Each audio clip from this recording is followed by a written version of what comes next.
நம்ம ஓட்ஸை வச்சு இந்த கஞ்சியை தவிர வேறு எந்த ரெசிபியுமே ட்ரை பண்ணியிருக்க மாட்டோம். ஆனால் இந்த ஓட்ஸை வச்சு சூப்பரான வெண்பொங்கல் எப்படி பண்ணலாங்கிறத பார்க்கலாமா?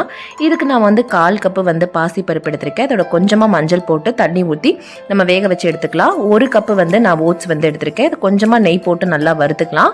வறுத்ததுக்கு அப்புறமா காய்ச்சின பால் நான் 2 கப்பும் ஒரு கப்பு நல்லா கொதிச்ச தண்ணியும் ஆட் பண்ணியிருக்கேன். இதில் கொஞ்சமாக உப்பு போட்டுட்டு நல்லா வெந்ததுக்கு அப்புறமா நம்ம ஏற்கனவே வேக வச்சு வச்சிருக்கிற பாசிப்பருப்பை ஆட் பண்ணிடலாம். நல்லா க்ரீமி கன்சிஸ்டன்சியில் வர வரைக்கும் வேகட்டும்.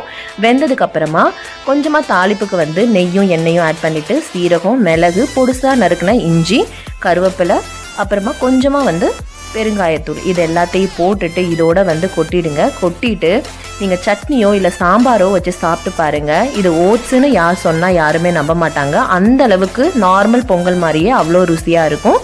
நீங்களும் ட்ரை பண்ணி பாருங்கள்.